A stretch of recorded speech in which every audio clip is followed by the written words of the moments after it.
Life of Christ, Volume 2, Session 10, Betrayed, Denied, and Condemned.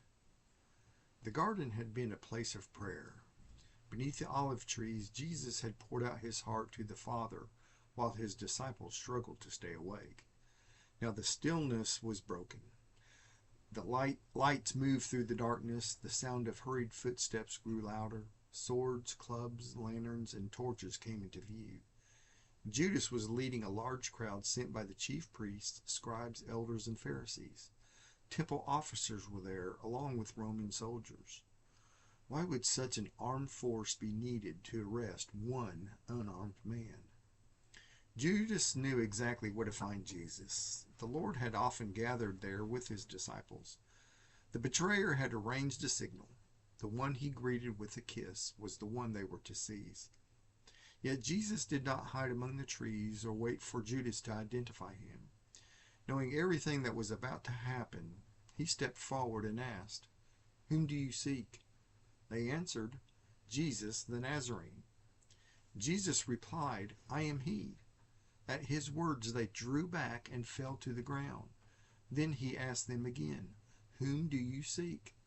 When they repeated their answer, Jesus identified himself once more and said, "If you seek me, let these go their way."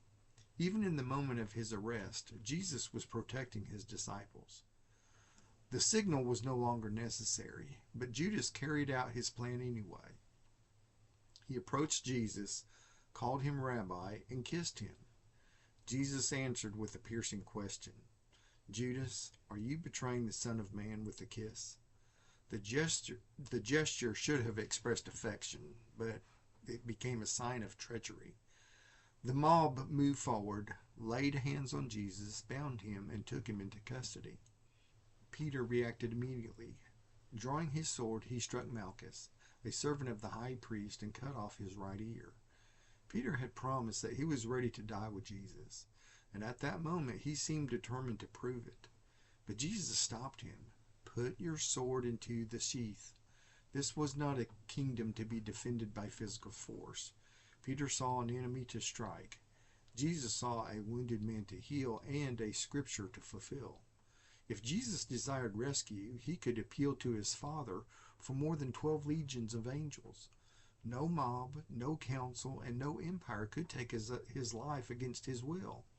He was choosing to drink the cup the Father had given him. Then, in a final act of healing before his death, Jesus touched Malchus and restored his ear. Think about what just happened. Jesus healed a man who had come to help arrest him. He then turned to the crowd and asked why they had come with swords and clubs, as though he were a robber. He had taught openly in the temple every day, yet they had not seized him there. They preferred the secrecy of night, when darkness seemed to reign. Still, even their actions would fulfill the scriptures. With resistance forbidden and hope seemingly collapsing, the disciples fled. Their promises of loyalty disappeared into the night. Peter and John would soon follow at a distance, but Jesus was led away alone through the dark streets of Jerusalem. It was probably midnight or later when the first stage of the Jewish trial began. Before the morning was over, Jesus would be moved through 6 proceedings, 3 before Jewish authorities and 3 before Roman rulers. The hurried movement from Annas to Caiaphas, from the Sanhedrin to Pilate, from the Pilate to Herod, and then back to Pilate, created the appearance of careful judgment. In reality, the decision of the Jewish leaders had been made before the questioning began. Jesus was first taken to Annas, the former high priest and father-in-law of Caiaphas. Although Rome had removed Annas from office years earlier, many Jews still viewed him as the rightful high priest, and his influence remained strong. He questioned Jesus about his disciples and his teaching, perhaps hoping to discover some charge that could be used against him. Jesus reminded Annas that he had spoken openly in synagogues and in the temple. Why question him in secret? Why not ask the people who had heard him? One of the officers struck Jesus across the face and demanded, "Is that the way you answer the high priest?" Jesus calmly replied, "If I have spoken wrongly, testify of the wrong. But if rightly, why did you strike me?" No evidence was offered. Violence took the place of truth. Jesus was then sent, still bound, to Caiaphas the high priest that year. Chief priests, elders, and scribes had assembled for a nighttime hearing. They were not trying to discover whether Jesus was innocent. Their decision had already been made. They were searching for testimony, true or false, that might justify putting him to death. Witness after witness came forward, but their stories did not agree. Finally, two men twisted Jesus' earlier words about the temple. Still, even their testimony was inconsistent. Caiaphas demanded that Jesus answer, but Jesus remained silent. What defense could justice require when the witnesses contradicted one another and the judges had already chosen the verdict? Then Caiaphas placed Jesus under oath and asked the decisive question, "Are you the Christ, the Son of the Blessed One?" Jesus answered plainly, "I am." He added that they would see the Son of Man seated at the right hand of power and coming with the clouds of heaven. The man standing bound before them declared that he would one day occupy the place of authority. Caiaphas tore his robes and accused Jesus of blasphemy. The council members declared that he deserved death. Their hatred then spilled over into cruelty. They spat in his face, blindfolded him, struck him with their fists, and mocked him. "Prophesy! Who hit you?" The one who had shown compassion to the suffering was treated as an object of amusement while night slowly moved toward dawn. While Jesus was being questioned above, another painful drama unfolded in the courtyard below. John was known to the high priest's household and gained entrance. Through John, Peter was allowed inside as well.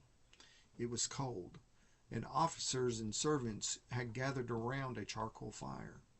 Peter joined them, hoping to see what would happen while trying to appear as though he belonged. A servant girl looked closely at him. "You are not also one of this man's disciples, are you?" Peter answered, "I am not."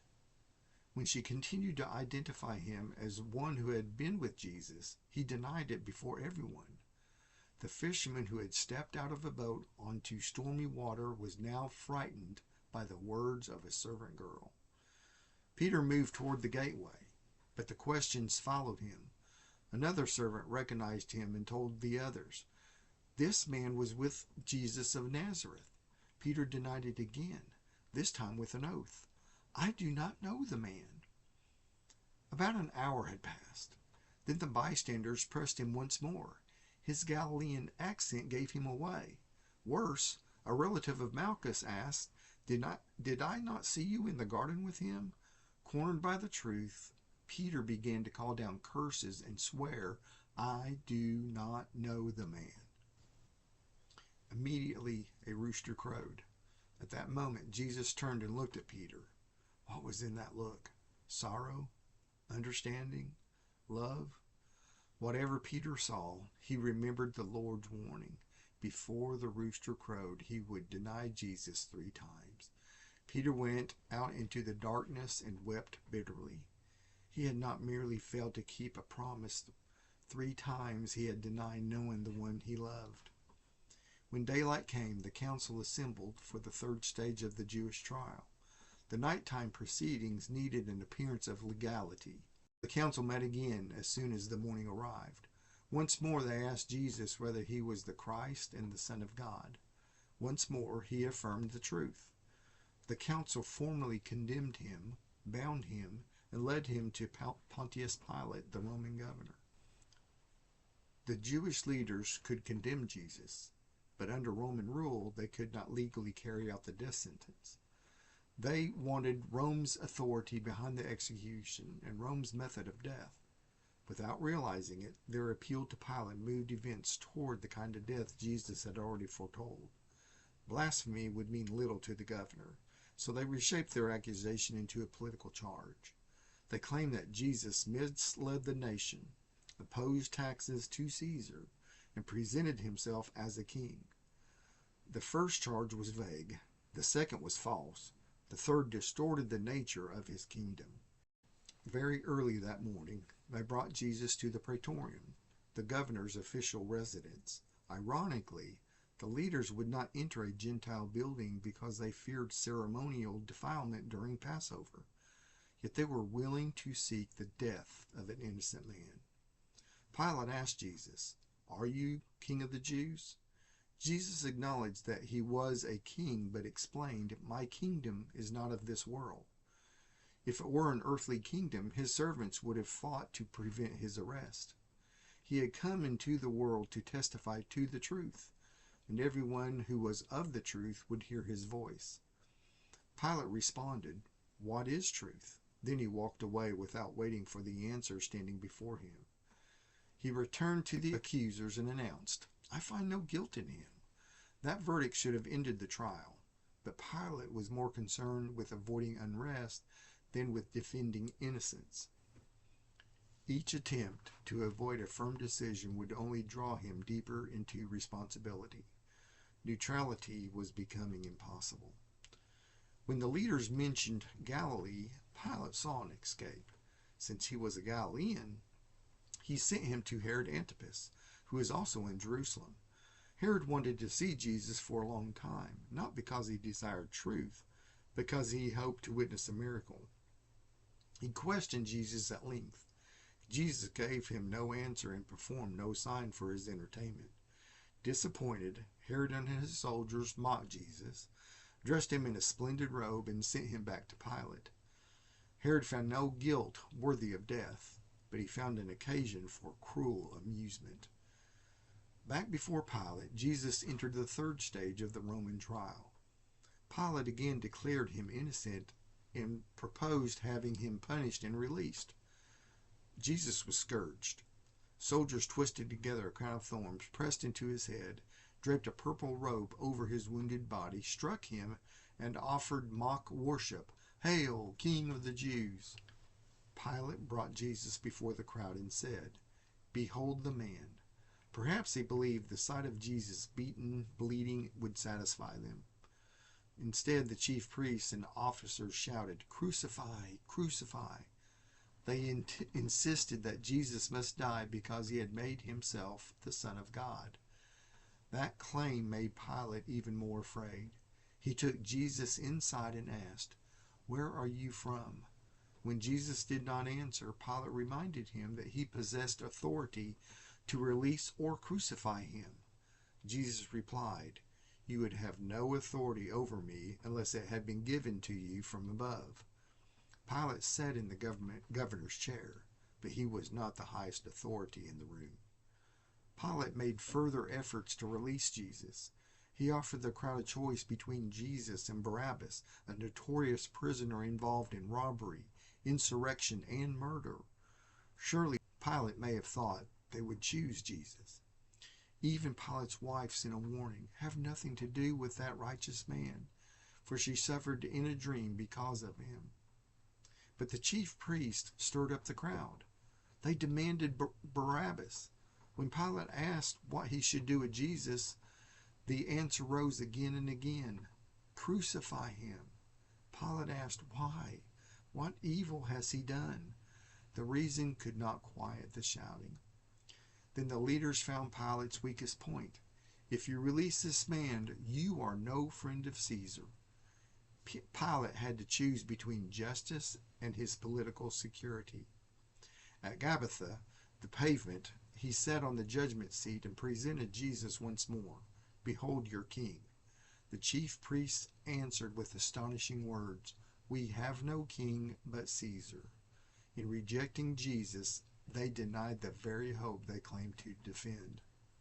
Seeing that a riot was beginning, Pilate washed his hands before the crowd and declared himself innocent of Jesus' blood. But water could not remove his responsibility. Wishing to satisfy the crowd, he released Barabbas and handed over the innocent Jesus over to be crucified. After further mockery, the soldiers placed Jesus' own clothes on him and prepared to lead him away.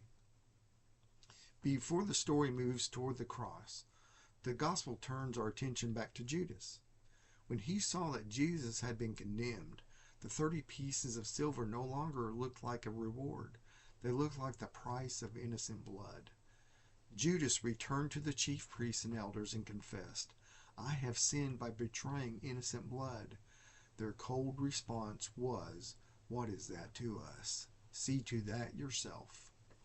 Judas threw the coins into the temple sanctuary and departed. His remorse was real, but it did not become the kind of repentance that turns back to God. Overwhelmed by guilt, stripped of hope, he went away and hanged himself.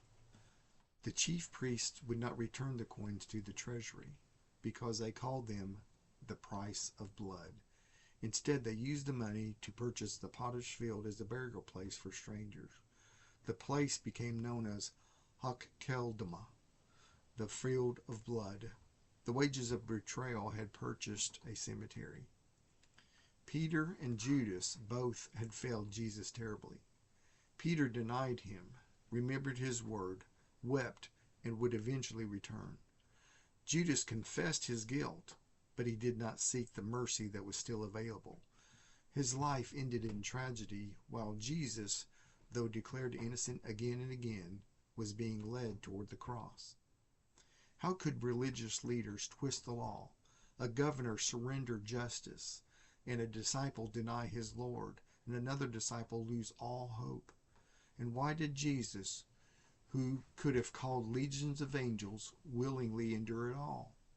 The next session will take us from the halls of judgment to the place called Golgotha, where what appeared to be humanity's darkest defeat would become God's greatest triumph.